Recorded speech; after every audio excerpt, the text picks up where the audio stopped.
When it comes to the Fallout franchise, I have often wondered something. Pondered a great question, if you will. Will Fallout ever let go of the Brotherhood of Steel, the Enclave, super mutants, rad scorpions, deathclaws, etc., and finally build something new? This question became more potent in my mind as the series has moved from location to location and has gone further and further into the future. In fact, it became so potent that I decided to make a whole video on the topic. To me, the stagnation and regression of Fallout has become integrally linked with, among other things, this recurrence of old ideas. In the non-Bethesda titles, excluding Brotherhood of Steel and Tactics, there was always a sense of the world progressing forward. Old ideas and factions faded to dust as their ideals were rejected by the wasteland in favor of new ones that took their place. It made the world feel real, alive, and breathing in a sense. Another key aspect of the OG trilogy's success was that we were always experiencing just a small sliver of this massive universe. We were confined to just California in the Mojave Desert in Nevada, with a few excursions to other locations with New Vegas's DLCs. Even though we were confined to a relatively small location, there were always new creatures, new factions, and new concepts being explored in every new iteration of the series. It kept Fallout fresh and made this universe feel massive in scope. The scope of the Fallout mythos and the ever-evolving state of the West Coast were, along with the excellent writing, characters, gameplay, etc., why I, to this day, love this series of games. However, the world of Fallout would shrink and stagnate with the release of Fallout 3. Nearly every creature in that game was a copy-paste of Fallout 2's. Even when it was unreasonable to have some of them in a swamp like DC.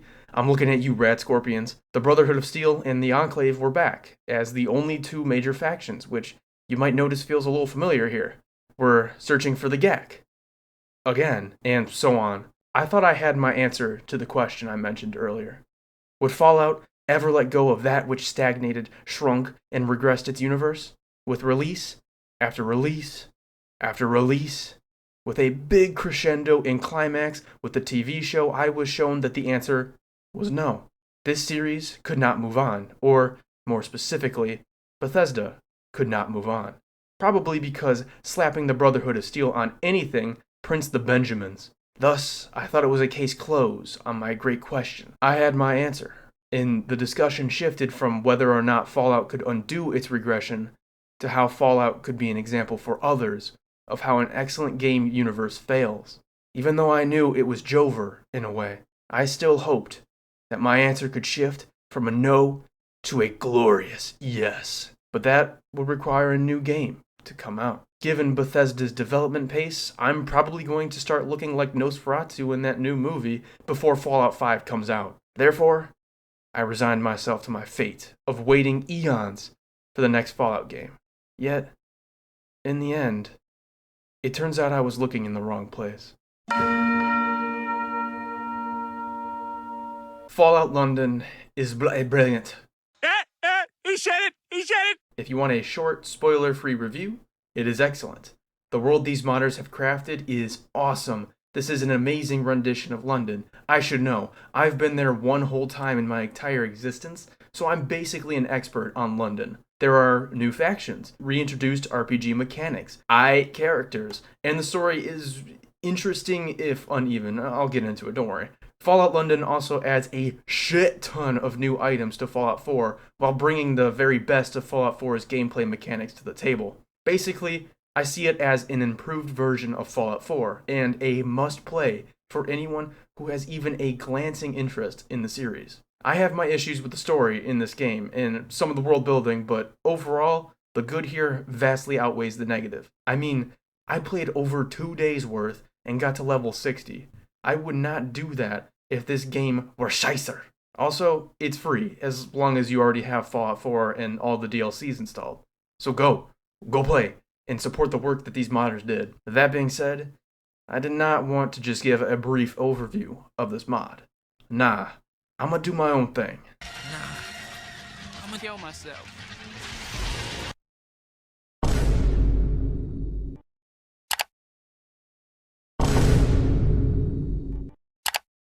And get into the nitty-gritty of Fallout London to underscore why this mod is worthy of the title Brilliant. Before I do so, Just wanted to say that I will be critical of Fallout London, but I do not mean to tear down these developers. I want more people to mod Fallout and create awesome projects like Fallout London. So none of these criticisms I'm about to levy against Fallout London are meant to be destructive. I do not want to make other modders fearful of developing their own projects. These are only meant to be constructive criticisms, and I only intend to discuss my honest experience with Fallout London.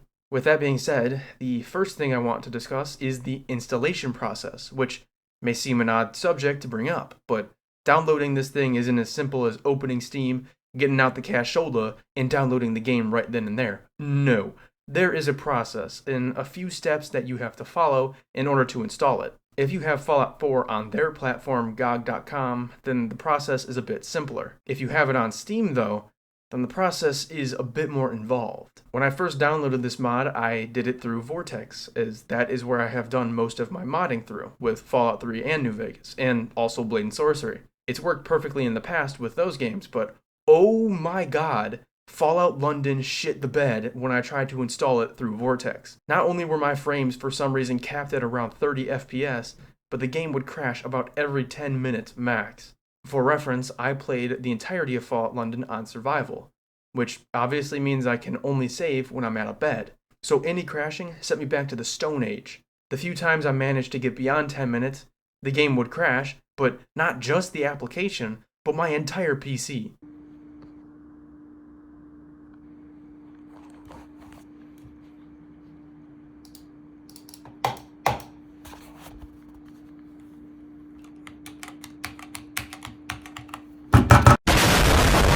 Suffice it to say, Bacheezy-san was quite displeased. AK, he was fucking livid. I tried to install other things onto the mod, which were meant to fix it, like buff out 4, but it ended up making the mod even more unstable. Eventually, I gave up on Vortex altogether and decided to go back to the drawing board. I uninstalled the entirety of Fallout London and Fallout 4, reinstalled it, then did it manually this time, which involves going into Steam's console commands. I did all of that, managed to get the game functioning, but when I went back into the London wasteland, I was in the bunker under Sanctuary. I realized that somehow I missed the part of the mode that loads the worldscape of London. I downloaded it, started a new game again, and ended up in the intro. However, this time, the green water was completely absent from my lab tank, and the glass was also purple. Also, there was no background. It was just fucking black. At this point, you might be asking, but Cheesy-san, how are you this bad at downloading mods? To that I'd say, shut your ass up, I'm trying my best, okay? I uninstalled everything again, reinstalled it again, and made sure to follow all of their directions to a T. This time, the game finally ran properly, and I was getting great FPS. However, I forgot to adjust the resolution of my game to 1440p, which is what my monitor is. So the game looked worse than it should when I was playing, and my recordings on OBS looked like this. All of this is to say that if you, like me, are booty cheeks at this computer technology stuff, then you might struggle downloading this mod. Although, I do have a sneaking suspicion that this is merely a skill issue on my part. So, this will probably not be an issue for many of you. Some of the issues regarding the installation of this mod actually rest at Bethesda's feet, as their next-gen update completely destroyed mods made before the update. So you have to revert the game first to an earlier state before downloading. Even after I downloaded the mod properly, I still had stability issues. Some places had diabolical frame drops, and others seemed to be hotspots for crashing. The Waterloo Dock, and especially Piccadilly, were horrendous in this regard. If I stepped 2 feet into Piccadilly, my game would go the way of the dodo bird, or the Roman Empire. Outside of those areas, the game generally ran fine, but I did experience some crashing here and there. Given that I've played Fallout New Vegas, I'm essentially a veteran in crashing, which makes me sound like I'm a drunk driver. Anyway, so this didn't bother me too much, as the crashing was rather infrequent. I don't mean to shit too much on this mod and the modders that made it, but stability was a consistent issue throughout my playthrough, and it seemed to get worse the further and further into the game I got. I hope with a few updates these issues can be solved, as without them, the game would be infinitely better. I also have to mention that all of these issues come with an asterisk. These issues could just be a me problem, so if y'all didn't have any of these issues, feel free to roast my ass in the comments for downloading the mod incorrectly for a third time. I deserve it. Anyway, let me now get into the game itself and discuss the story of Fallout London. This is a really cool design, by the way. Very British indeed. So the game begins and we get the classic Fallout intro cutscene, except mine crashed every time. So I had to pull up a YouTube video instead. The cutscene opens with John Fallout saying war.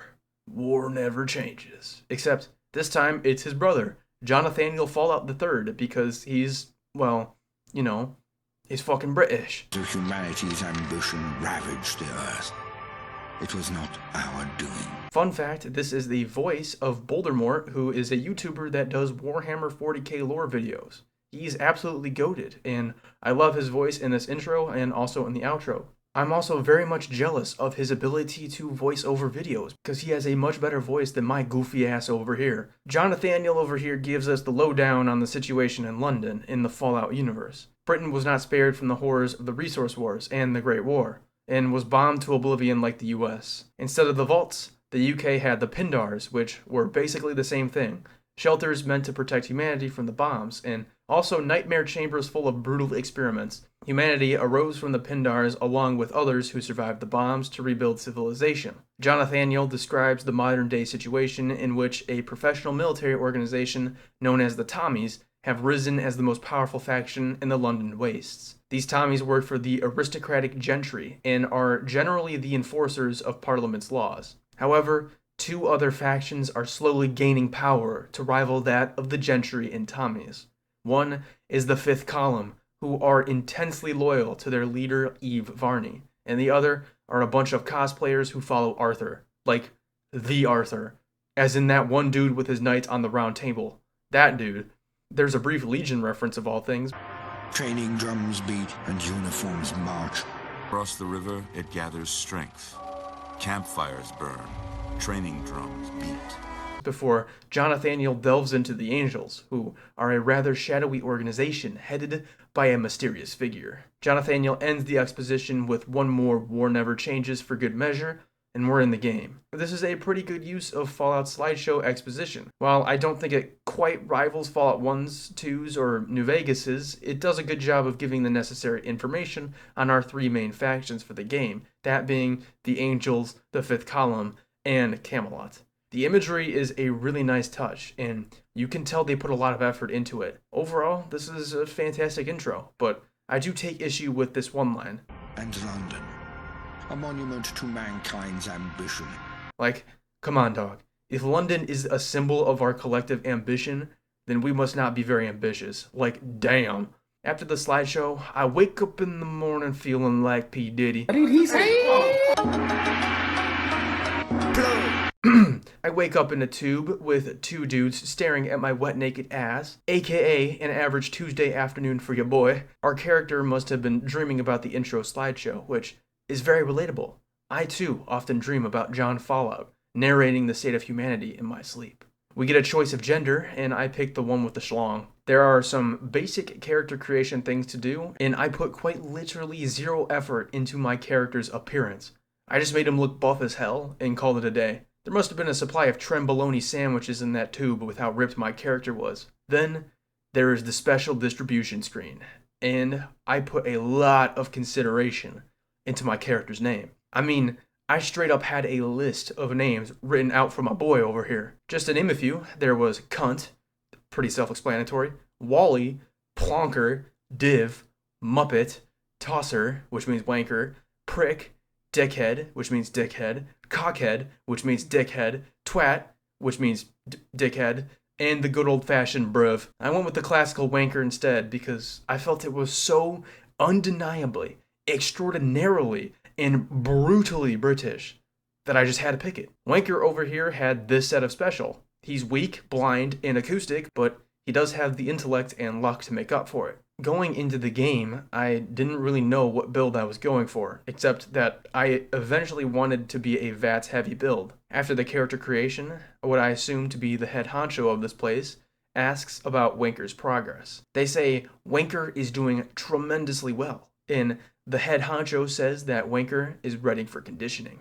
Whatever the hell that means. The head honcho dips, and the entire lab explodes out of nowhere. The scientist on the left decided to stare into my dreamy eyes instead of reacting to the explosion, and got crushed under a chunk of concrete.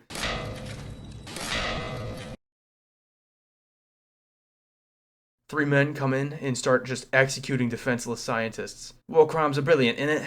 Then I am released from my tube. The introduction of this game takes place in one of the Pindars I had discussed earlier, and it's a pretty neat environment. There's a bunch of medical equipment everywhere, and you can read up on some of the terminals what the experiments were in this lab. In the background, you can hear the 3 men tearing shit up, and the entire lab is getting blown to bits. I tried to walk over fire and fucking died because, yeah, fire does in fact burn your ass. In this lab, you fight a bunch of rat shrews, which are a new enemy type introduced in the mod. They're akin to the cave rats one fights in Fallout 1, or the rad roaches one kills in Fallout 4's introduction. The first objective is to get the device, which, as it turns out, is a Pip-Boy. Except it isn't a Pip-Boy at all, but a knockoff version called an Attaboy, which is an awesome name for it. I like the design too. It almost looks like a portable cassette player. It also interacts with doors differently than the Pip-Boy. Instead of taking the cord out the back of the Attaboy, you shove that thing onto the door panel. I think changing the Pip-Boy into the Attaboy was an amazing choice on the part of the devs because it simply makes sense. Why would a government facility in London use a device from an American company? That company being Robco Industries. The design is also excellent and fits the vibe of London well. I like how the Vault Boy was changed to these white stick figure-esque cartoons. These simple changes immediately make London feel wholly distinct from the US, which it should. It's a whole ass ocean away. After opening the door with the Attaboy, I reach an elevator where a dude named Sebastian Gaunt, Chill Winston, and another dude named Johnny are arguing about the elevator. They manage to get the backup power on, and they leave my arse in the dust. I find an alternative route before I see this creepy fuck staring at me. This is the head honcho I saw earlier, and he says some cryptic stuff about the plans he had for me as a lab rat. He ends our brief conversation with this. Off you go then. Be seeing you. Be seeing you? That'll probably never come up again.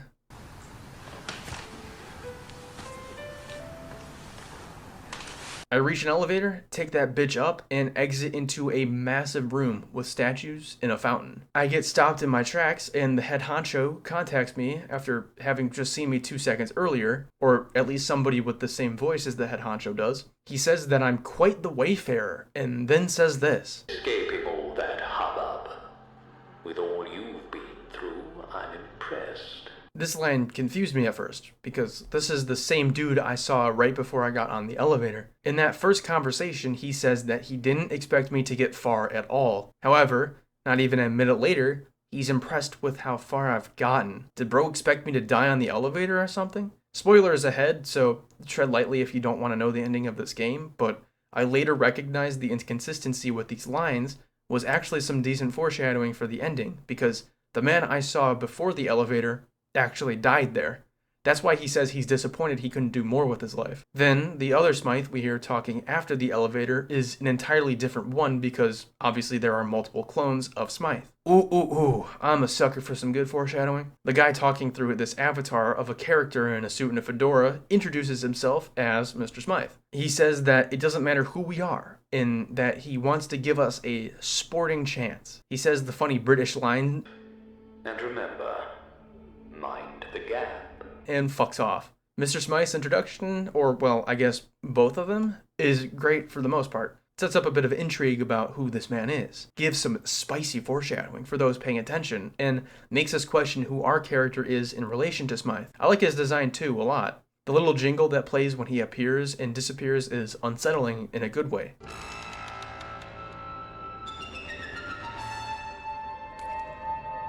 It has a mysteriousness to it and puts the player on edge. His use of monitors and his avatar are reminiscent of Big Brother from 1984. I can kind of imagine his jingle and avatar being used as a dystopian government announcement system, which we actually do see later in Westminster. With his introduction, I was immediately hooked in the mystery surrounding Mr. Smythe. We move further into this building, which actually happens to be a hotel. Eventually, I reached a subway fare gate, so I slid a ticket I found through the gate and moved towards this train. As soon as I stepped on, the train went in motion, which was probably the result of the head honcho I just talked to. I tried to punch my way out, but was rather unsuccessful. The train goes for some time, then it does a 9/11. The train literally just fucking crashes. We see the title screen for the game and awake in the wreckage of the train.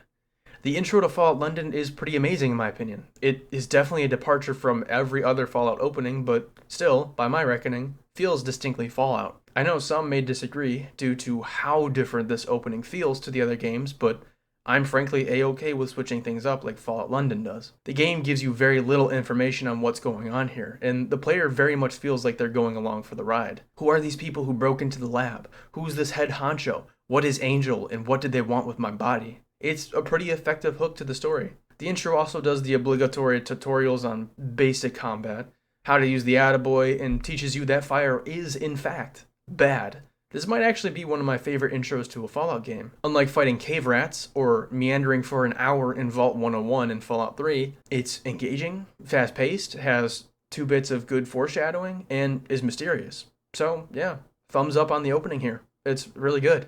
After waking up from the train crash, the player gets 2 messages from the game. These are actually perks the game gives, but they actually act as debuffs rather than buffs like a normal perk does. The first one is the Lab Rat perk, which is a 10% increase to the damage the player receives due to the experimentation the scientists put us through. Apparently those instruments shifted our organs out of whack, so we are weaker as a result. The game says that the only way to fix this condition is to uncover our origins, so it's directly tied to the main quest of the game. The second perk, or debuff, is the Railway Spine, which was caused by the train crashing. This perk decreases our damage output by 10%, and the game says that we need a trained professional doctor to fix the condition. These 2 debuffs the player gets at the start, now that's the good stuff. The early game of Fallout London, especially on survival, is brutal in comparison to the base game of Fallout 4. There is far less equipment in the wastes for the player to scavenge. There aren't any settlements near the start of the game, and these 2 perks debilitate the player. Base Fallout 4 has decent progression in the survival mode. The player feels weak at the start, as enemies can usually scrap you in a few hits, and you don't have a ton of equipment. However, Fallout 4's progression from 0 to hero pales in comparison to Fallout London's. Fallout 4 neuters its difficulty with the settlement system, and how enemies are laid out on the map. No matter where the player goes, there is usually a settlement not too far away, which means that there is always a pristine bed waiting. The player is also generally faced with enemies who are the same level as them, so no challenge the game poses feels hopeless or truly strenuous. This isn't to say that Fallout 4 has no difficulty curve or progression, it most definitely does, but Fallout London goes much further in this regard. At the start of Fallout London, it is almost impossible to find a decent weapon. Most of the weapons the player finds are shitty, crude guns that do barely any damage. The ammo for these weapons is also limited, unless you are able to get them from dead bodies. In the early game, the player is unlikely to be able to kill hordes of enemies equipped with guns, so you generally have very little ammo to work with.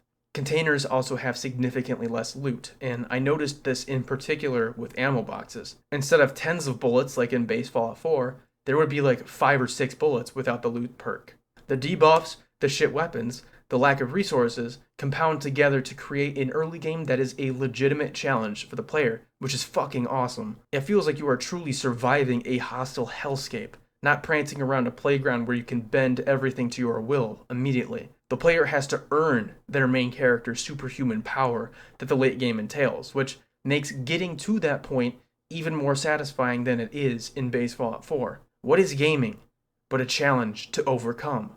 The higher the hill, the better the view at the top, and I believe that Fallout London exemplifies that philosophy. Even though the early game kicked my ass at points, it was probably my favorite part of Fallout London because, let's be honest, I'm probably a masochist, and because every time I overcame that challenge, it felt ever so satisfying. Another brief note to make on the lack of resources present in Fallout London, you know how in Fallout 4, you can kind of just find suits of power armor lying right in the open? There's that one in the crashed vertibird atop the Museum of Freedom, or the one in a field a little ways away from Sanctuary, or the countless ones at military stops and in cargo containers. I don't know if it's just me, but I always found it odd that these suits of armor that are just sitting in the open were never taken by another scavenger. Fallout 4 takes place in 2287, which is 210 years after the bombs fell. For reference, 210 years ago, Napoleon was living on the island of Elba, about ready to retake France. A lot of shit can happen in over 200 years.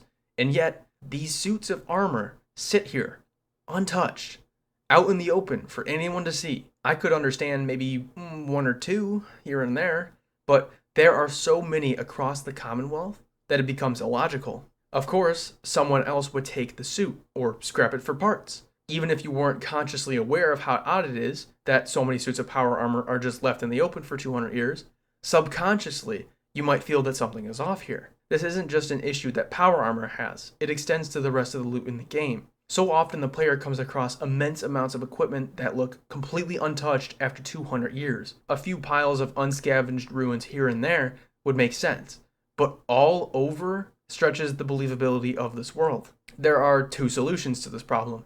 Either set the game prior to 200 years after the bombs fell, or make it so that there is less equipment out in the open.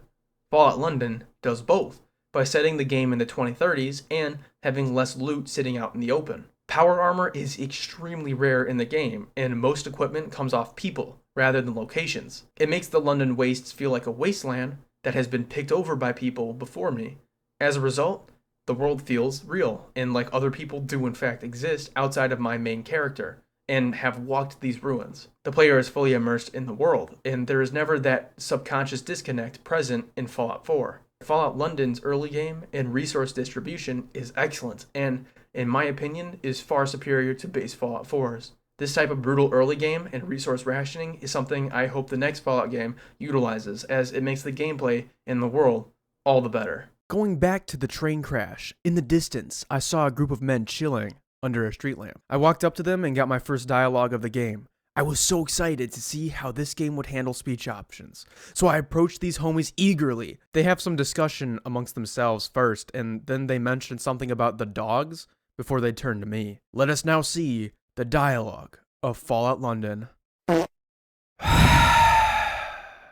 Guys, you have no clue how hard it is to be this fucking stupid. After reloading the game and using the proper launcher, I can finally speak to these gentlemen. Water would be nice. Lo and behold, it is a Christmas miracle. They took out that goofy-ass John Fallout-looking head-ass voice protagonist from the base game.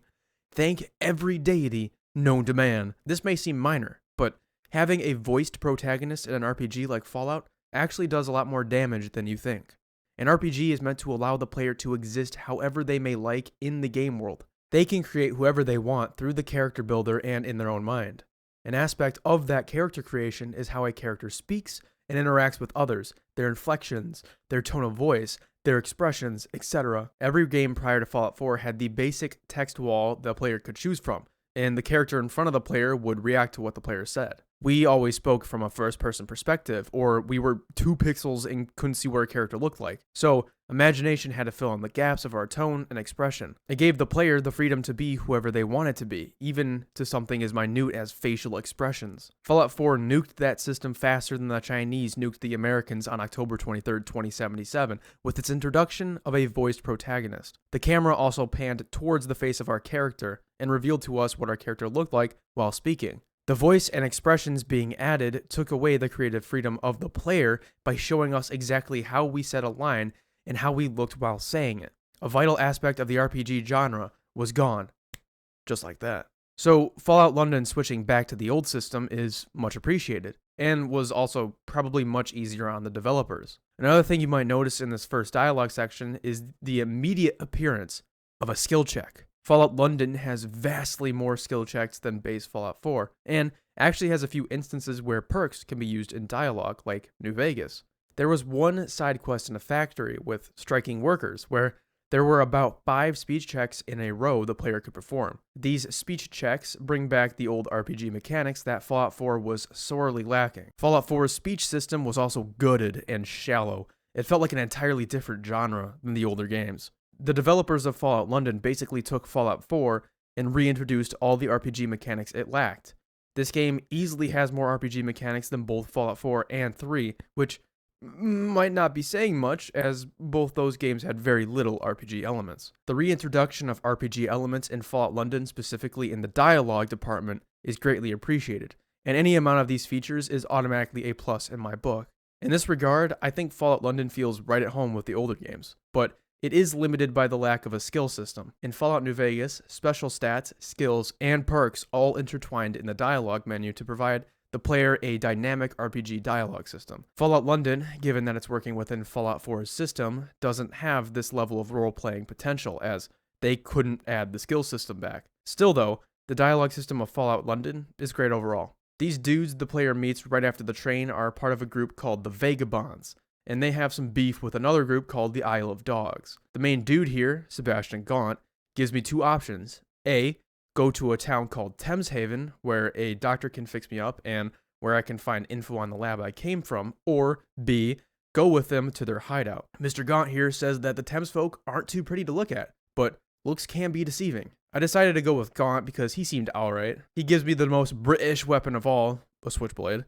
Now I can shank people like a true Brit. Now empty the compartments of your pantaloons. For what purpose? And discard of your footwear as well. For what purpose? In fact, I am equipped to... My character also constantly spams this sort of like inspect animation, which is cool, but happens a bit too frequently. It's a little ridiculous. Gaunt, his boys, and I take a bit of a hike where he explains the general situation in London at the moment. He says that his group, the Vagabonds, used to be quite formidable, but have fallen on hard times as of late. The Isle of Dogs, the cunts, as Gaunt describes them, were the ones who pummeled the Vagabonds. The Isle of Dogs syndicate are in league with a group called the Gentry, who we learned earlier were the aristocrats of London. They hold all the cards and are at the wheel of power. They rule from Westminster, which Gaunt says is nigh impregnable due to the blast shield surrounding the area. He reiterates what the intro says about the Tommies, in that they're powerful, but still under the influence of the Gentry. The Tommies also have two rivals in Camelot and the Fifth Column. Gaunt describes the column as tyrants who love dressing up in all black, and Camelot as a bunch of goofy medieval knight cosplayers. He finishes by describing Miller's men and the Pistols, who want anarchy across London. Gaunt sums up how we should discern friend and foe in London by saying, They shoot at you.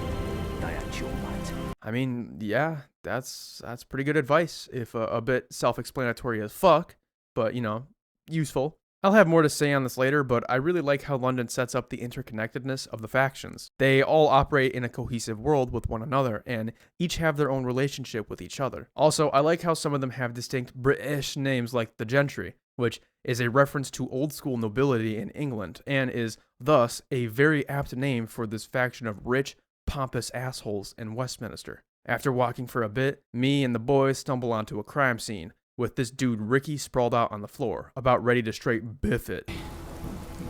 They were... I feel faint. Christ, you're pathetic. Damn, dog. He's got a gunshot wound.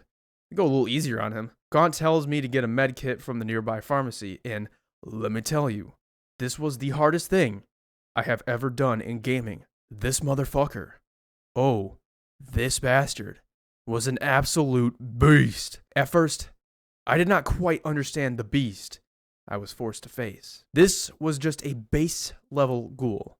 Nothing fancy like a ghoul reaver or rotting ghoul or anything else. Just your basic, vanilla, feral ghoul. With one swipe, he took about 80% of my health off and shattered my arm to oblivion. I tried in vain to block this behemoth of strength, but I eventually succumbed to his immeasurable power. Because I did not have a bed in the area, I reloaded back to before I walked with Gaunt. It had to do the entire walk again, found a bed this time, and rematched this dastardly foe. This time, I managed to rip his arm off, but despite the fact that I was blocking, he shit on me again. I tried again, but died as soon as I spawned into the room with the ghoul. I eventually decided to level up again before facing the ghoul. Unfortunately, I cannot even show you my great triumph over this foe, because a crash corrupted my recording. As you can probably tell, the early game of London is no joke if a base level ghoul can one-shot my character. After getting the first aid kit, I go back to Ricky, who is now alone. He says that the dogs are attacking the Swan and Mitre, the main Vagabond base. After helping that bum out, I go to the Swan and Mitre to help the Vagabonds. I use the word help liberally here because I mostly just stood around as the Vagabonds tore the dogs to shreds. In fact, I left the main building out of fear that I was going to die. Nope.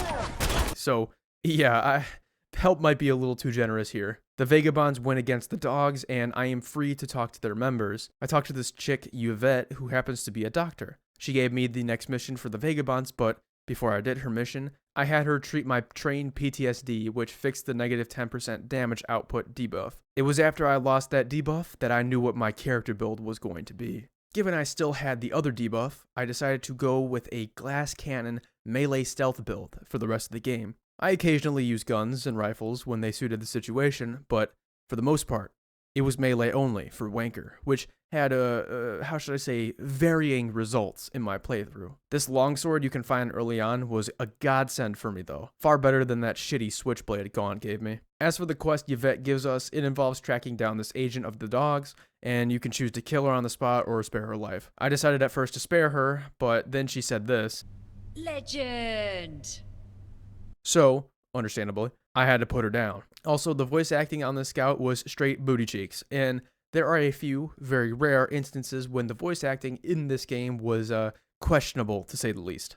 On 1, 3, 2, 1. No!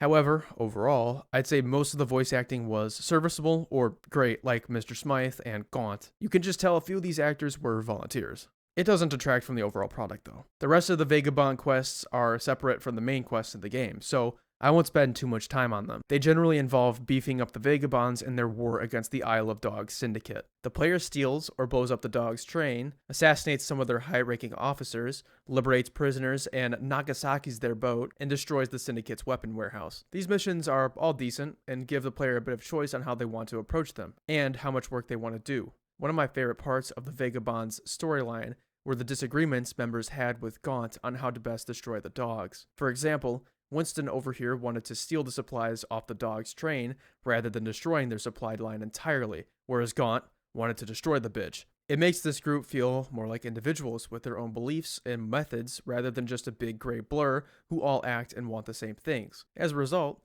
they're a bit more interesting to interact with.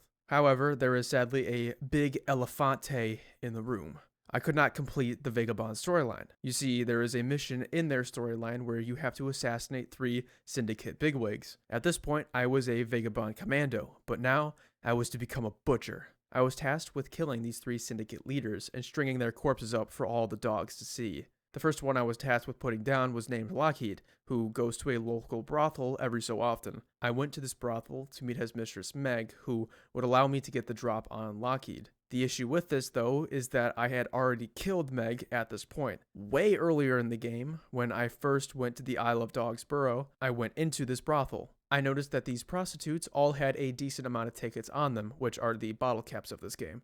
Naturally, I killed these innocent women for their meager amount of money, as one does. I forgot I did this by the time I got this far in the Vagabond quest, so I went to the brothel, expecting everything to be fine. When I arrived, the lobotomy marker just sat there on the ground. I walked up to it and nothing happened. The doors to the brothel were also inaccessible at this point. I tried everything to make the quest move forward, like coming at different times of day, but to no avail. Eventually, I figured out that the quest was broken because I'd already killed Meg. The game, though, seemingly didn't understand that Meg was dead, so I put the marker where I'm assuming she'd be. It also never failed, like most Fallout quests do when the player fucks them up. So I essentially softlocked the entire quest line, which sucked donkey dick. Now, was this my fault?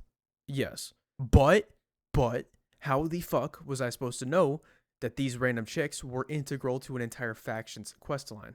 There is literally nothing that links them with the Vagabonds, so there was no way I could have known that she was essential. I don't think the developers should have given her the old Todd Howard immortality because that mechanic is infuriating, but they could have locked the door to the Isle of Dogs Ruin, which is the name of the brothel. If not that, then have some game design in place to naturally prevent the player from killing these essential characters. Even if you're going to let the player interact with these NPCs before the quest, at least make it so killing them immediately fails every Vagabond quest, so the player immediately knows they fucked up. Otherwise, a situation like mine is the only result. When I got this quest from Gaunt, I was level 45 or so. I killed Meg all the way back at level 5, so the only way I could have continued the quest is if I reset to that point. I'm sorry, but fuck no, baby. I ain't doing that. I don't know if this is a common occurrence among players, so if this issue with the Vagabond quest happened to you, leave it in the comments. I looked it up and I didn't see anyone else with this issue or a console command to fix the quest. Thus, I apologize that I can't review this faction's mission in their entirety. I was disappointed I ran into this issue because I was invested in the Vagabond/Isle of Dogs conflict. Gaunt was an interesting character to me, a man willing to do anything to get revenge against those who killed his compatriots, often at the protest of those around him. But I never got to see how his or any of these other characters' stories panned out. An unfortunate and disappointing end to this questline for me, so just remember, If you're going to play this mod, don't kill Meg.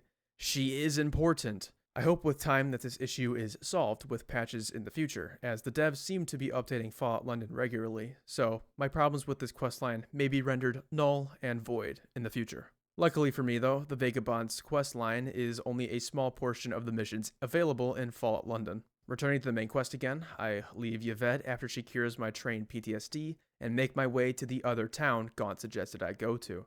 This town is Thameshaven, and there are a bunch of fish people things here. I now understand why Gaunt made that comment about looks being deceiving, because these are some fugly motherfuckers. But they are nice to the player as long as the player is nice to them. When I first entered Thameshaven, these fishers, my bad, I hard-R'd that one. These fishes were arguing with one another about whether to abandon this current location. The woman fish in a Victorian gown finally turned to me and asked me what my business was here. Dude, some of the speech options in this mod are just absolutely brutal. I love it. What the hell are you?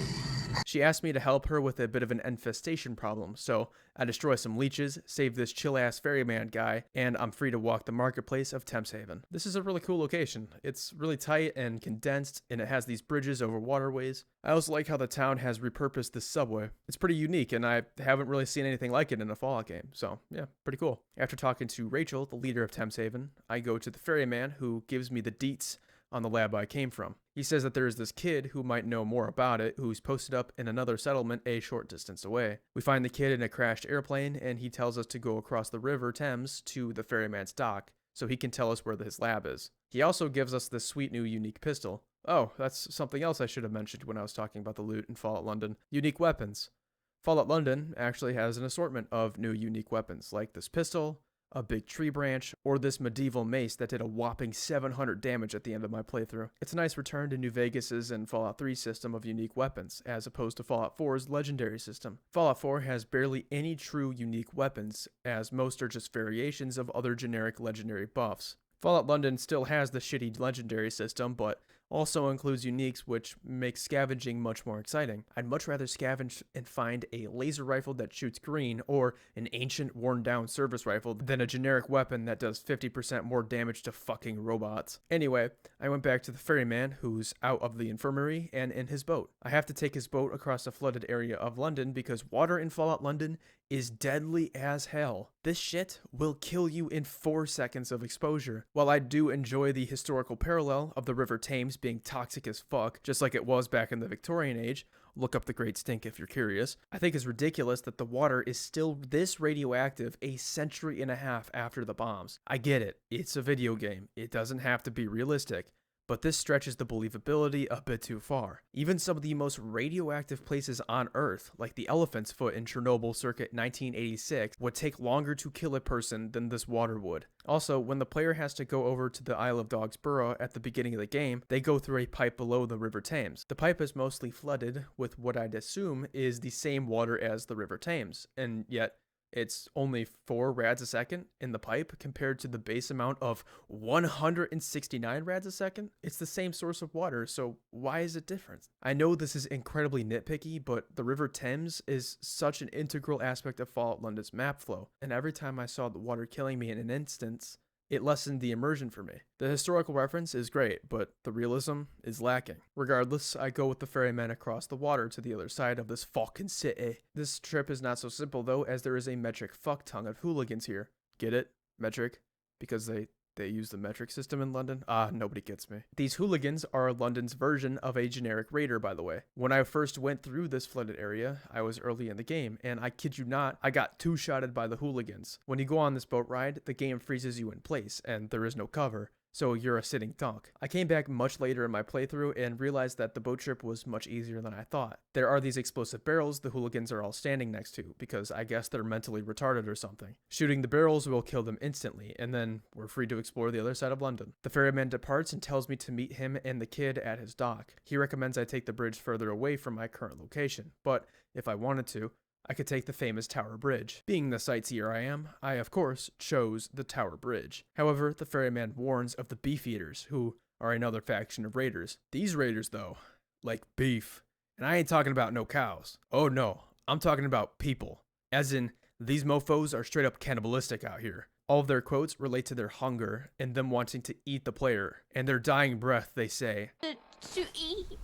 They seem to be lacking faces as well, which adds to their freak factor. I love these guys. They're creepy, unique to London, and way more interesting than the generic Raider faction number 69,420. The Beefeaters also tickle my historical heart, as Beefeaters exist in our own reality too, though decidedly less cannibalistic, at least I hope. The Beefeaters are those goofy-looking guards who work at London Tower. Beefeater is actually the nickname for them. Their real name is Yeoman Warders. It's cool as hell that the devs of Fallout London translated these fools into the Wasteland. I like that their nickname, Beefeaters, is given a diabolical spin becoming of the Fallout mythos. The Tower Bridge and the London Tower are also designed very well and accurately to their real-life counterparts. London Tower especially is an amazing location, filled with blood-stained walls and corpses of all the people the Beefeaters have eaten. You can also find the Sovereign Regalia in there, which is based on the real-life crown jewels. I proceeded to wear the crown for the majority of the rest of my playthrough because, come on now, we all know Wanker here is a king. After dealing with the cannibalistic weirdos, I met up with this 50-year-old fish man alone with a 12-year-old boy, which seems normal to me. It's at this point that the player unlocks the main fast travel system of the game, which is Barry. Barry is an automaton strapped to this boat who can take me anywhere that has an activated beacon. There are 10 of these across the map, and I gotta say this system is much appreciated. With the River Thames being more like molten hot lava than water, Barry makes the map manageable to travel across in survival. It's also a nice reward for finding these beacons. The ferryman says that he and the boy retraced his steps to a monument dedicated to the First London Fire. Underneath that monument is the lab the boy was taken to. I leave these hombres at the dock and go to the lab to find answers to my origin. As soon as I entered the lobby, a noise rang throughout the halls, and the game prompted me to search it out. I turned on the power of this facility and opened the door to where the noise originated. As soon as I stepped into the main chamber of this lab, the door shut behind me, and I was met face to face with Requise over here. Hello, motherfucker. Carrying a gigantic mallet. He one-shotted me like he was the fucked up reincarnation of Saitama or something. 100 sit-ups, 100 push-ups. Do it every single day! I tried again, and again I was shitted on. Then I remembered my calling as a glass cannon melee stealth build, and I knew how I was going to beat Requise. I snuck in all sneaky beaky like and attacked him from the shadows. It required 3 mighty swings, but Requise was down. What did I receive for my trials and tribulations? A shitty dagger with a stagger. Lovely, isn't it? I checked the computer in the room that was meant only for Smythe himself to read. The log details the disastrous results of a cloning experiment in this lab. And I think this is a good time to discuss a certain literary technique called foreshadowing. Now, I mentioned that the introduction of Fallout London had a great use of foreshadowing with the other version of Smythe who died in the lab. That, to me, was an example of subtle and tasteful foreshadowing, like the Alfredo you put on some good spaghetti. The rest of Fallout London does not have tasteful foreshadowing. Instead, it has extremely obvious foreshadowing that pretty much tells the player the reveal at the end. This terminal on its own isn't bad. However, it compounds on all the other clues sprinkled throughout the game to make the ending reveal obvious. The worst of these bits of foreshadowing is with this big tree man, aka the Walmart version of Harold. He wants the player to explore a nearby Pindar to find the source of the Dryad aggression. These Dryads are trees that are ghouls basically. Gordo, yes, his name literally means fat in Spanish, says that he doesn't know how to get the door open because only Smythe can open it, as Smythe is the only person left alive who has clearance except for Gordo. Unfortunately, Gordo's hands are less than human now, so he can't open it. So it can only be Smythe. Gordo says that no one knows how Smythe is still alive after over a century, but he still is. When the player goes in, we have to flip a bunch of switches to activate a hand scanner, and then we scan our own hand and it works. The lab just lets us in. If the player goes back to Gordo at this point, we can say that we got the door open, and our dialogue says it must be the result of radiation or something. Bruh. You're kidding me, right? Obviously, this means that our character has the exact same genetic makeup as Smythe, who is the only person Gordo mentions as being able to open the door. Smythe is also referred to as a them for the entire game. My first thought was, are you one of them transsexuals? But then I realized that this was because the devs didn't know what gender our player would be. All of Smythe's labs, save a couple, are filled with blank clones, super clones, and the angels who are also clones. It doesn't take a genius to realize that 2 + 2 = 5. Obviously, we are Smythe. That's why we have clearance, and Smythe is cloning himself to stay alive for so long. The reveal itself is interesting and has a lot of narrative potential, but it is painfully obvious. Treeman Gordo here gives the jig away, and I wish they cut those lines from him. We could still have our character using the scanner, but don't make anything of it. If it wasn't brought up to me, I might not have realized how odd it was that this thing recognized me. I'm not saying that absolutely nobody should have been able to put the pieces together before the reveal, but what I am saying is that the story shouldn't have handed all the pieces on a platter like it does here. I am not an intelligent man, so if I could figure out this easily that the Wayfarer is Smythe, then something is wrong. At this point, it might as well not be a reveal at all. The obviousness of Smythe's identity, or inversely, the Wayfarer's identity, leads to a disconnect at the end with the dialogue options. My character is all like, what? Why do we look the same? And am I a clone? When I, the player, already knew this. Also, there's a scene before this that shows the player that Smythe has many clones of himself, yet my dialogue options make it seem as though I'm still confused. I kind of wish there was a dialogue option for if we already knew about our own identity, but I guess I don't know how the devs would put that in. Regardless, it's odd how the game treats Smythe's and the Wayfarer's identity like it's a mystery to unravel when all the pieces are laid so out in the open that somebody with a perception of like, I guess, 2 could figure it out. Foreshadowing as a literary technique is one of my favorites. I love a story that gives the audience all the pieces subtly, here and there, before the big reveal. Those perceptive enough to figure it out get the satisfaction of beating the narrative at its own game, and those who didn't figure it out until the narrative revealed the twist can look back and get that holy shit moment where they realize the instances in the earlier chapters of the narrative that foreshadowed the twist. It's an amazing literary technique in that way, but if used improperly, the reveal will flop harder than Craven did at the box office. That's what happens here in Fallout London. This reveal could have been a bombshell that redefined the nature of our actions throughout the playthrough, and the Angel ending as a whole. Unfortunately, it's kind of a pile of nothing. The foreshadowing doesn't destroy the narrative, but just lessens its impact, which, frankly, sucks. With the lab explored and thoroughly requeested, I went back to the kid and the fish. I told him his family was dead. Oh, yeah, he wanted me to find them in the lab in the first place. Forgot to mention that. He joined me on my travels for some reason, and I was off to get a ghoul named Lazarus, who the kid said had some info on the lab. Long story short, I go to a place called St. Paul's Sanctuary, kill some hooligans for these people, and talk to the main bishop of St. Paul about Lazarus. He sends me on a rather monotonous quest where I follow lobotomy markers looking for clues about Lazarus's whereabouts. This eventually leads me all the way back to the Isle of Dogs because Lazarus made a dirty deal with the Syndicate that went awry. I find Lazarus in a freeze box in Syndicate territory. Lazarus, as it turns out, was an architect pre-war who worked on the Angel Laboratories. The lab is in Islington, surrounded by a disease known as tunnel cough. Lazarus says we need to go to the War Museum for a gas mask. I go to the War Museum. This dude busts a nut because I already killed a bunch of hooligans in this area. By the way, the hooligans are easily the worst faction in this game. They're not even a faction really, but an assortment of generic raiders. I hate that they're just extremely powerful for no reason. Listen to this colonel's description of them. Hooligans aren't united under a single banner. They're everywhere, like parasites. Kill one, and 2 more take their place. The hooligans are easily the most powerful faction in London. It's not even a contest. They have more of a ubiquitous presence than the Tommies, who are supposed to be the dominant faction. The hooligans wouldn't be so bad if they weren't literally everywhere on the map. In every corner, there are these nameless, motivationless, evil fuckers who want to put a stick right up my ass. You know the Fiends from Fallout New Vegas?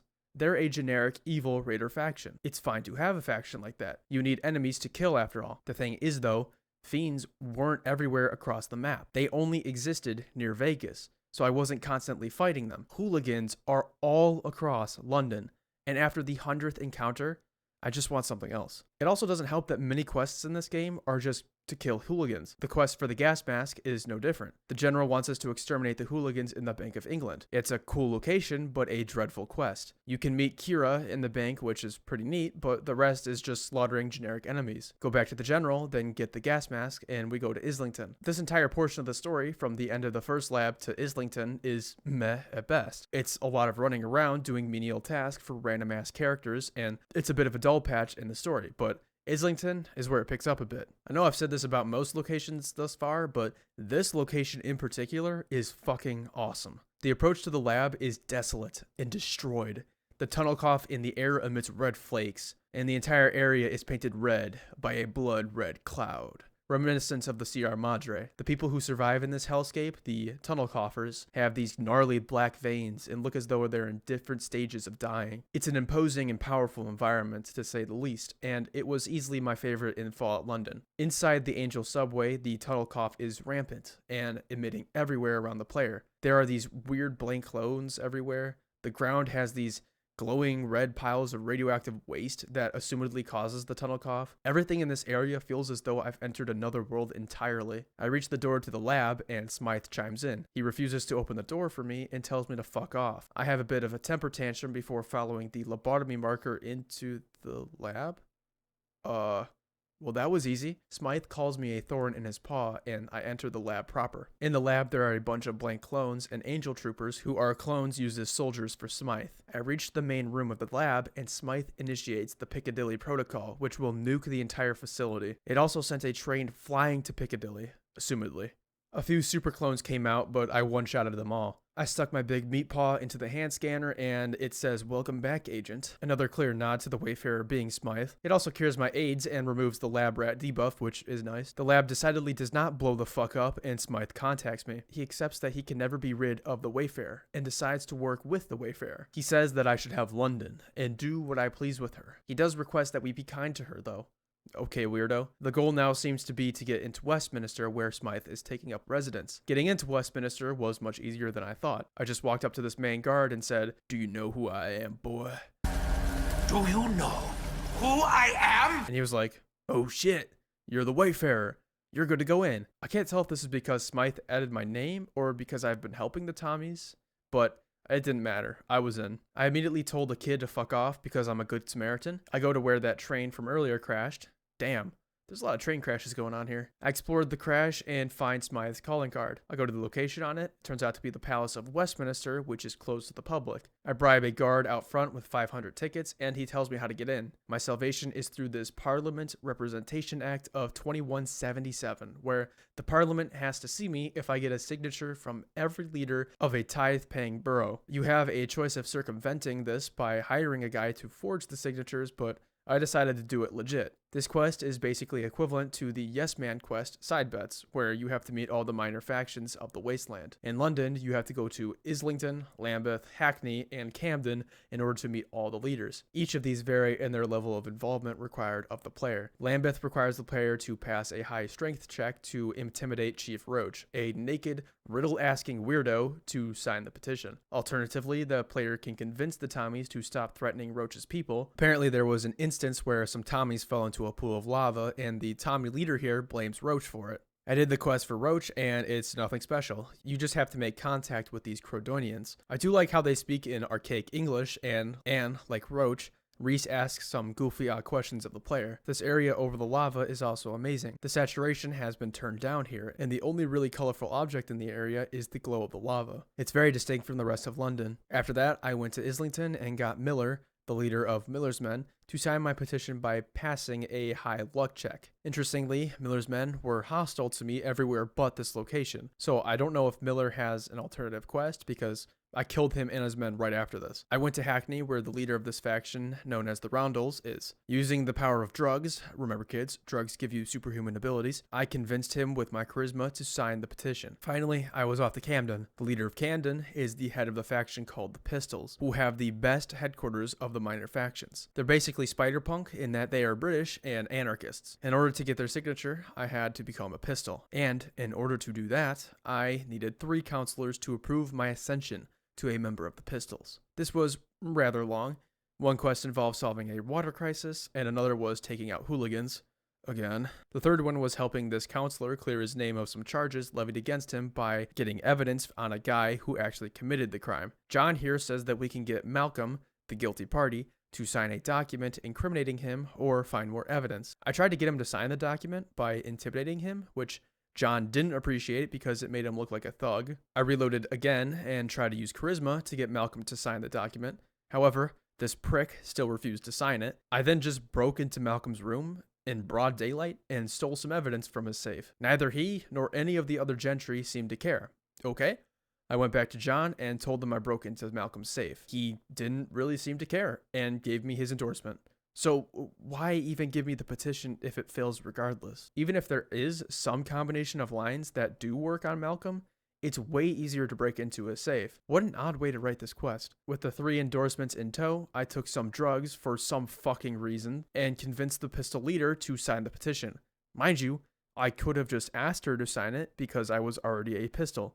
So I have no idea why I took the drugs in the first place. Doesn't matter though. I finally reached Westminster with the petition. This time, there were 2 angel troopers at the gates. They told me to go through a secret entrance in a phone booth. The phone booth dropped down below the streets Harry Potter style and brought me to the politicians, or so I thought. I knew something was off when I saw the researchers through the glass.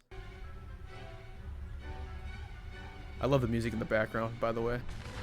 Oh, fuck. Help! Help me! Help me! Help me!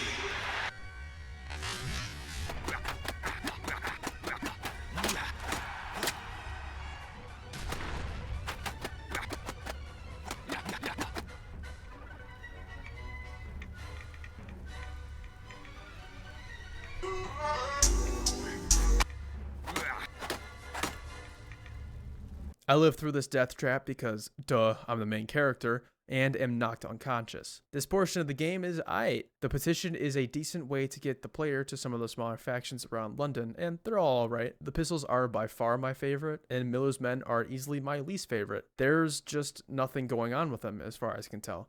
They're kind of just dicks. It's a tedious quest, but nonetheless, I enjoyed exploring more of this world. I awake from my nap in a cell, Fallout 1 style, and meet an angel trooper. This dude isn't loyal to Smythe though, and gives me some info about the prison I'm in. The Parliamentary Act I followed was intended to stop anyone from seeing Parliament, and anyone who actually got the signatures would be sent here. This angel says that he can't help me get out because all he knows how to do is kill, including the police on the surface, which would catch the eye of Smythe. Thus, I was all on my own. I real quick took a shit and then got scheming. There are a few ways to get out of the cell. You can get a bobby pin from below the bed and pick the master lock cell gate. You can chisel your way to another inmate's cell to get him to pick the lock.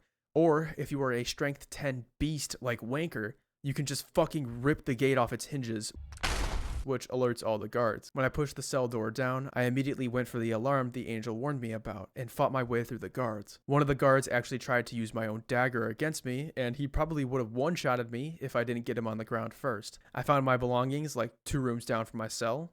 Honestly, it wasn't that difficult to get. Then I stealth meleeed my way to the top of the prison, and that was it. Not really an elaborate prison, or a particularly well-guarded one. I made my way to Mr. X, who the angel trooper told me to go to. I meet him, he wants me to bomb Smythe, so I go to this festival of sorts for the city. I do an act of terrorism, and Smythe tells citizens that the government is going to be requiring everyone to comply with their directives in these trying times. Ah, I see where this is going. Smythe is going to pull a Palpatine and become Chancellor by causing a state of emergency in London. What is this? The Weimar Republic circa 1933? Smythe says if anyone has concerns, they should go to his office. The player, after this bombing, gets 2 other objectives: investigate the 5th column and Camelot. It's interesting how little these fools are present in the early game. I never even saw a column soldier before I started executing their members, and I only got to know Camelot well after level 50. Unlike New Vegas, which builds up its factions as the player goes from town to town and people talk about the NCR, House, and Legion, London has the intro slideshow and Gaunt's brief monologue, and that's about it for the early game. When it comes time for the 5th and Camelot to enter the story, the game is just like, go find them.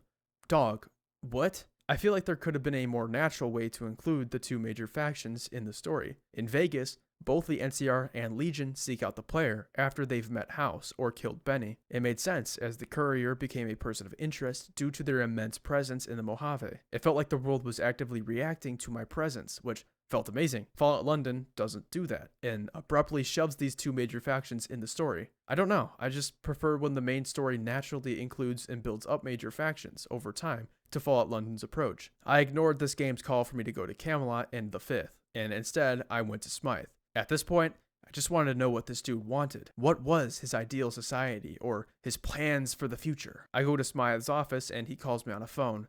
Oh boy, does this become familiar. Smythe strikes a deal with me where I work for him in return for everything I ever wanted. All I wanted from Smythe is what the fuck his motivation is. What does this man want? Angel believes in whatever I want it to.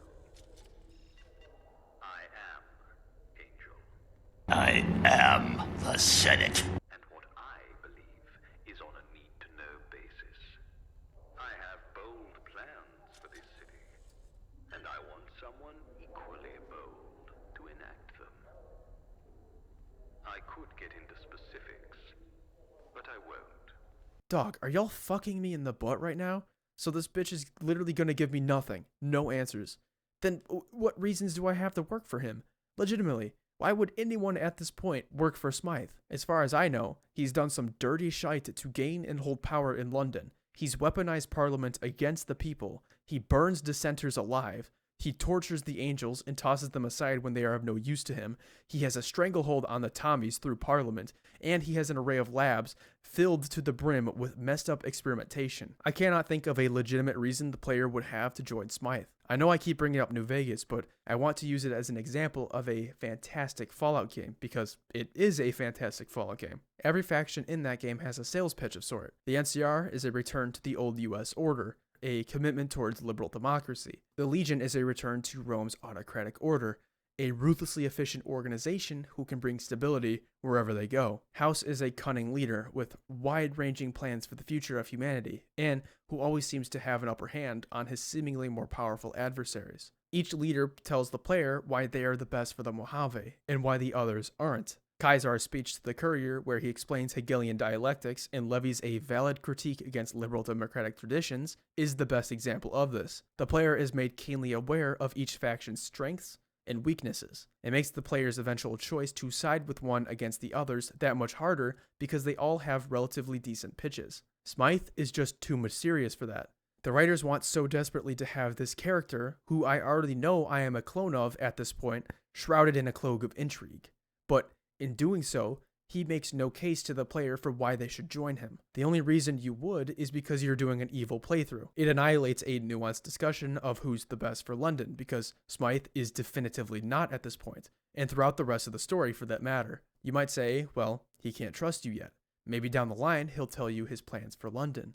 That's a reasonable thing to say, but, and I kid you not, you don't learn this fucker's motivation until the last scene you have with him. By that point, you've already done his bidding. I'll get to it later, but his plans for the future are also shite and do not justify the suffering inflicted on the people of London, Camelot, and the Fifth Column. So yeah, when I was given the option, I told Smythe to fuck off, and he gives me a hollow threat at the end. However, this doesn't prevent me from doing his quest.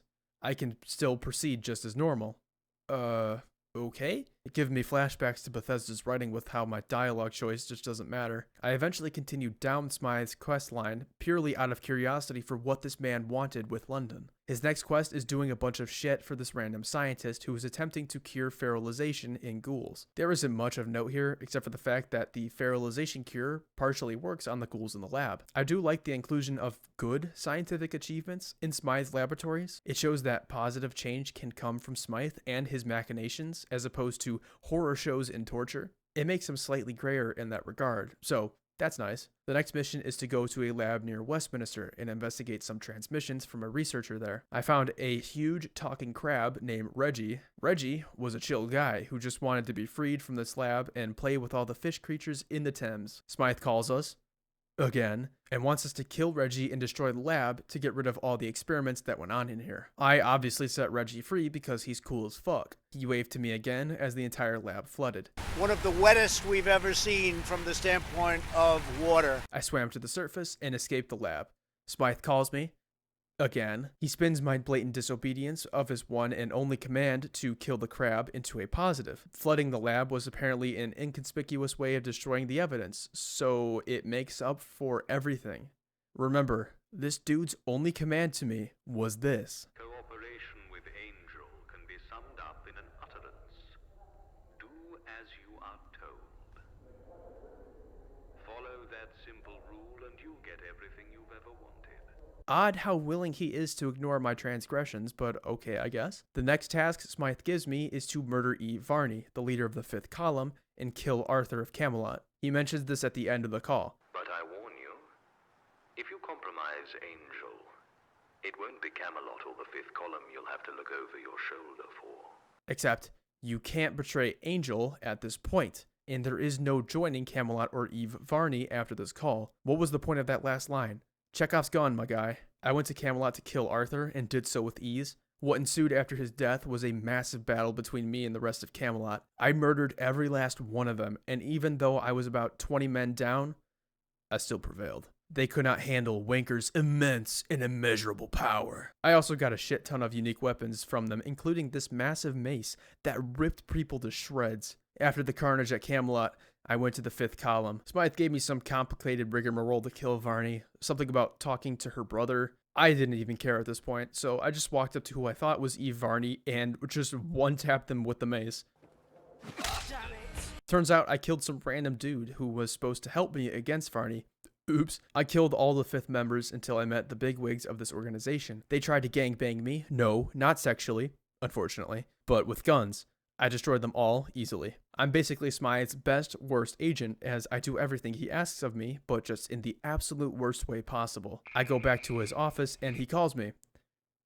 Again. This time he needs me to make him Lord Chancellor by getting the necessary political figures on his side. The quest was tedious and not very interesting if I'm being honest. After that, we go to 10th Downing Street, you know, the one that all the PMs stand in front of when they're giving speeches, to hand my papers to the Prime Minister, but oh no, there is an election going on, so I have to put posters up for my party.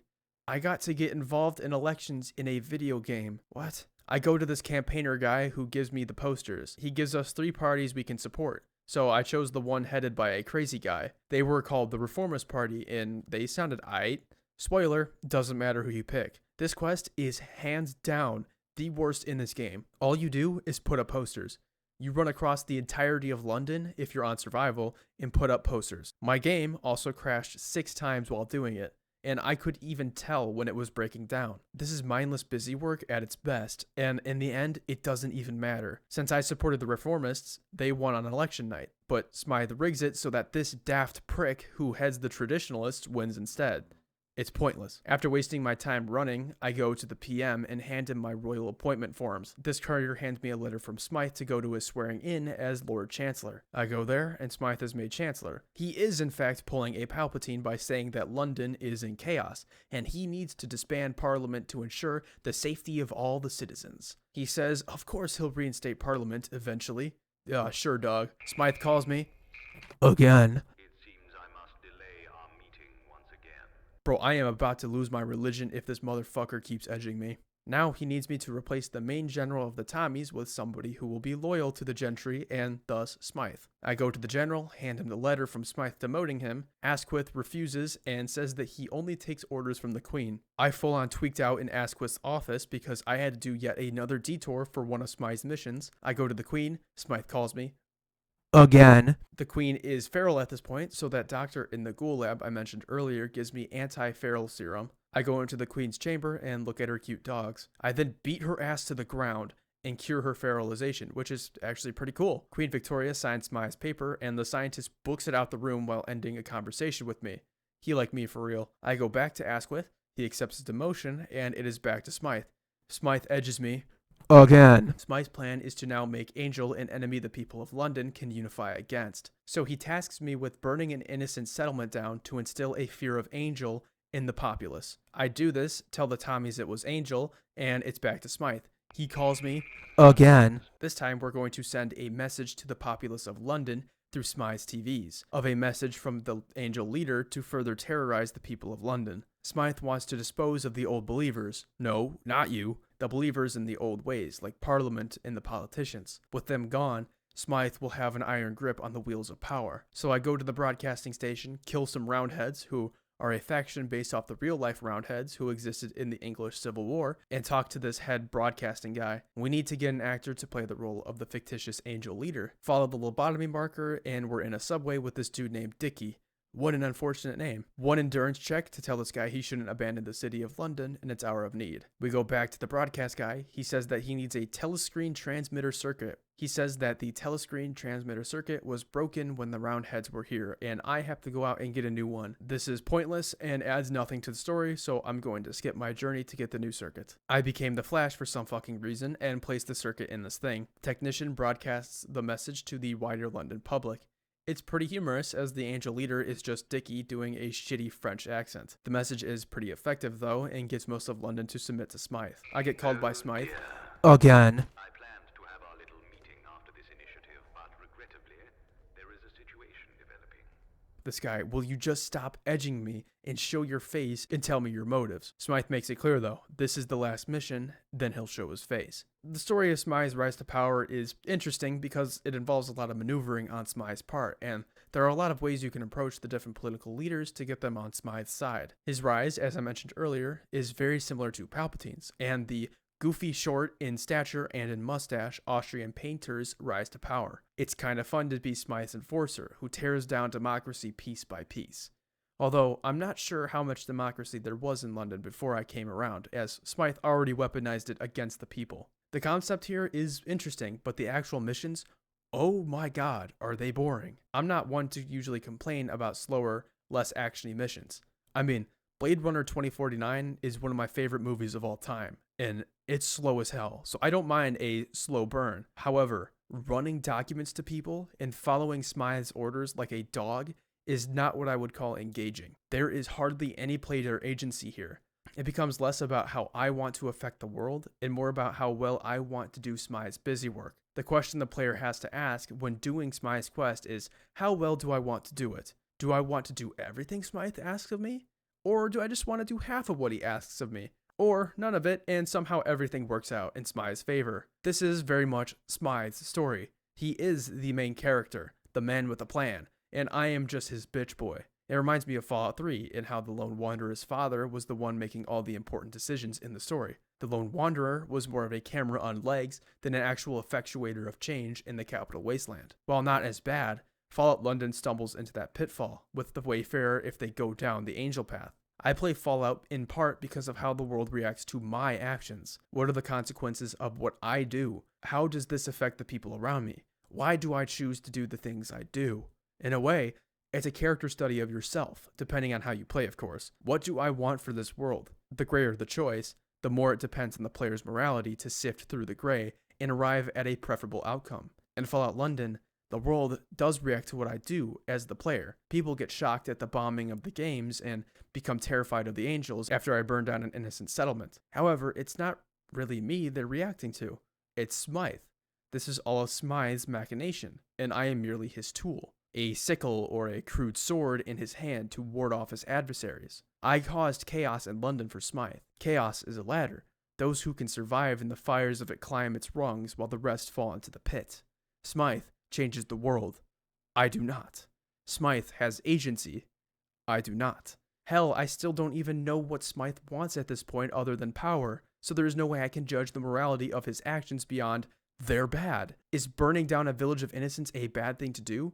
I wonder what the answer is. I'm gonna say a certified Bacheezy Son hot take right now. Slavery?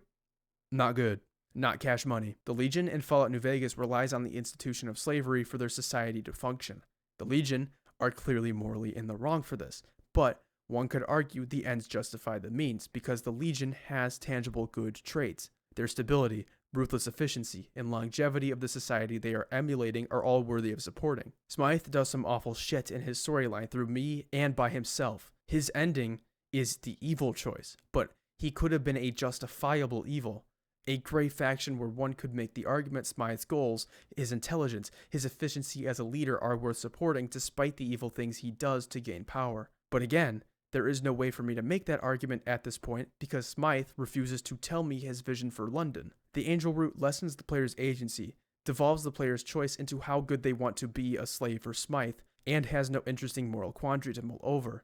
The quest design is rather dull with a few highlights, and is tedious in survival mode. So far, I'm not a fan of Smythe's ending, but with that, we're in the endgame now. Smythe tells us Camelot and the Fifth have joined together to take London and stop our plans, whatever they may be, because Smythe won't tell me. A unified Camelot and Fifth Column, who I will now refer to as the Ops, are congregating in two locations. One is the tunnels beneath Westminster that can circumvent the blast walls surrounding the city. The other is on the bridge with a huge trebuchet that the Ops intend to use to crack Westminster open like an egg. Smythe says that I should go to one or the other, and that his forces will try to prevent the other from entering London. I chose the tunnel, which required killing a lot of Fifth Column members and blowing the entire subway to Kingdom Come. First time I blew the tunnel, it killed me. I thought I was fine because I was past the lobotomy marker, but I was definitely not fine. Second time I survived despite the tunnel exploding immediately after I blew it, unlike the first time. While I was exploding myself in the tunnel, the Ops broke the front blast wall and launched a full frontal assault on Westminster. The war between Smythe's forces and the Ops is insane. This feels like an actual war with hundreds of combatants going at it. It's impressive the mod devs were able to pull this off. It's easily the largest battle that has taken place in a Fallout game to date, and it's awesome. The battle involves going from location to location and taking care of the Op forces. This is about half an hour of non-stop combat. It's like the Hoover Dam on steroids. If the player is working for Angel, they'll be surrounded by Tommies and blank clones as they go from location to location. The battle ends once we storm the broadcasting station and take down the Op flag. We then hoist the Union Jack we all know and love, and the day is won. The bells ring in the background as the screen fades to black.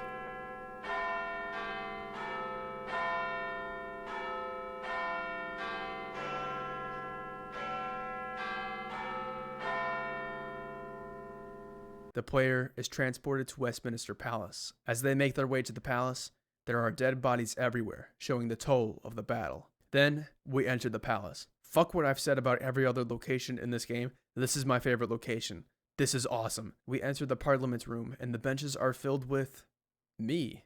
Every MP is a Smythe, and immediately this opposition leader Smythe raises a proposal to deem my Wayfarer as an inferior Smythe. This is where my blatant disobedience from earlier comes back, and this dude lists every instance where I disobeyed the primary Smythe. It's nice that some of my actions had consequences, but the consequences themselves are laughable at best. The other Smythe just gives me a trial by combat, and that's it. At this point in the game, that's nothing. At the end of the trial by combat, we're here.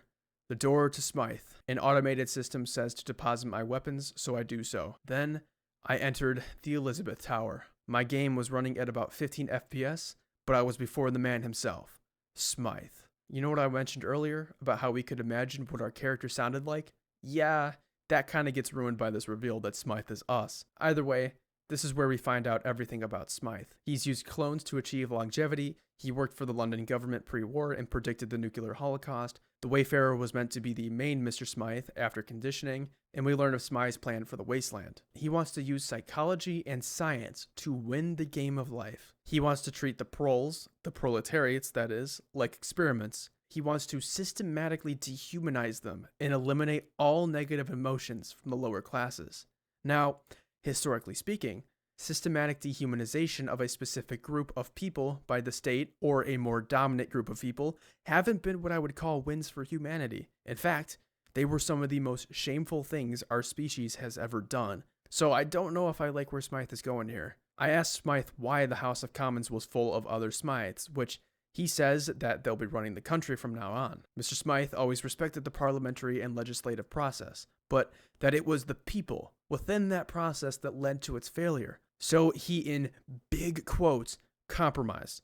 Bruh, I don't think gutting the entire process and replacing it with only you is compromising, but okay. Then I asked what he believed in, and he says, I believe in me. No philosophy or school of thought can be more reliable than that. Oh boy, this guy is a massive narcissist. Smythe departs with the Wayfarer, saying that this is the last time they'll ever meet. I decided that I needed to tie the loose end that was Mr. Smythe, and I attacked him with an umbrella he gave me. Odd he gave me a weapon when he specifically disarmed me before entering this tower. The battle was legendary, and Smythe is an absolute beast to take down, even at level 64. I also have to apologize for how shit this footage is. The frame rate was not this bad when I played it, so I don't know why OBS fucked up the frames. I'm sorry. I struck Mr. Smythe down, and he fell onto the clock's hands. I had the choice to save him, but I let him fall to his death. Smythe is not a good character. When I first heard of this mysterious genius who survived over a century and a half, I thought that I was going to get someone like Mr. House. However, Smythe is no House. Instead of an interesting, morally gray, cunning leader, I got an egotistical, insane person hell-bent on sciencing humanity out of humanity. His ideal society reads like a dystopian novel, rather than an actual thought-out way to rebuild humanity. None of the awful things the player does for him are justified with this plan either. He is just pure evil, a net negative for humanity. I can't, under any circumstance, understand why anyone would pick him over the Fifth or Camelot, except if somebody is doing an evil playthrough. For so much intrigue and mystery built around this character, there isn't much here. It's like peeling the layers of an onion to find a big pile of dog shit at the center. The Wayfarer, being a clone of Smythe, really only serves as an explanation for why Smythe spared us and was so interested in us from the start. It doesn't go much beyond that. It's perhaps an interesting comment on nature versus nurture. How much does our genetic makeup determine who we are? But that's just me writing for the writers. Smythe is disappointing as a character, and I really wish they gave him a motivation other than narcissism and science go burr. Overall, the Angel Path is meh. It has a few moments where it shines, but it just isn't it.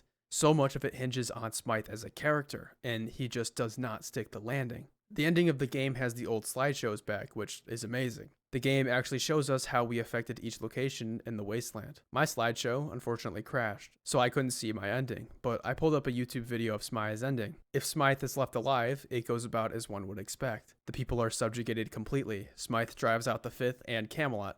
Smythe exterminates the Pistols, and they communicate the Wayfarer because the Wayfarer supported Smythe. The Tommies become an arm of Angel. Many citizens die under Smythe's oppression. Miller's men fall to civil war. The Vagabonds and Isle of Dogs are largely unaffected by Smythe, and Thameshaven's ending depends on whether or not you killed the big crap that was taking their citizens. If Smythe dies, he spends his last moments grappling with his death, coming to a sense of relief as he felt the torch was passed to the Wayfarer. In a way, I guess he was kind of expecting this. The next Smythe is chosen and goes through conditioning to become the next Mr. Smythe.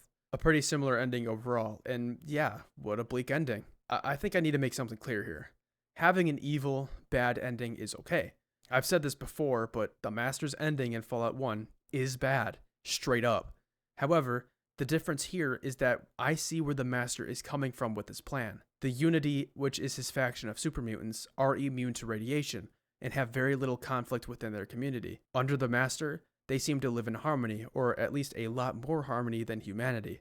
Thus, I see why Richard Grey, or the Master, thinks the mutants are the next evolutionary step for humanity. Is forcibly mutating and massacring communities okay? Hell no, it is not. But I see what the Master is going for, even if I could never support it. I understand in-universe why Richard Grey does the things he does. The conversation the Vault Dweller has with Grey at the end is so powerful because it's just two people arguing about what's best for humanity. It's only when the Vault Dweller proves to Grey through their intellect, reasoning, and raw fucking data that super mutants aren't humanity's salvation that he concedes. He destroys himself and his mission, realizing that all of it was for naught. He can't bear what he's done in the name of progress when that progress was for nothing. It's a very human end to a not-so-human character. You can't argue with Smythe on the logistics of his plan. How does one remove sadness and hatred from humanity without destroying humanity itself? You can't debate Smythe on what's best for the human race, because in Smythe's view of the perfect future, there is only Smythe. There is no vision for humanity because Smythe is tunnel visioned on himself. Smythe is frustrating because I see the potential here for a really compelling character, but Smythe just isn't it. He's bad, and that's all there is to say about him. Your choice is to take the money and let Smythe do his thing, or kill Smythe and another one takes his place. I wish there could have been a greater conversation with this supposed genius. A conversation with the only other person he'd ever see as an equal, himself. Unfortunately, that is not what we got.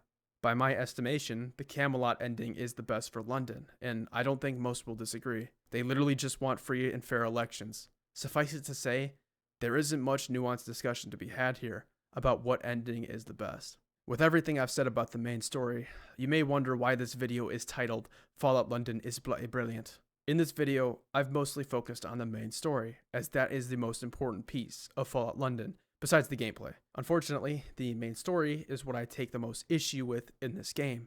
However, in my focus on the main story, I've left a lot out. A lot of side quests that are legitimately fantastic, a lot of breathtaking environments, some interesting characters, and more. Fallout London is massive. It is far bigger than I ever thought a mod would be, or could be. The new guns feel amazing to use. This shotgun has this revolving chamber design, and the crew guns actually look good, unlike those shitty pipe weapons from the base game. The devs did away with bubbly gun designs from the base game that made it feel like I was shooting a Nerf gun. The gameplay is obviously great, as it brings over Fallout 4's excellent survival system. The factions are all awesome in their own right, and I love their basis in British history.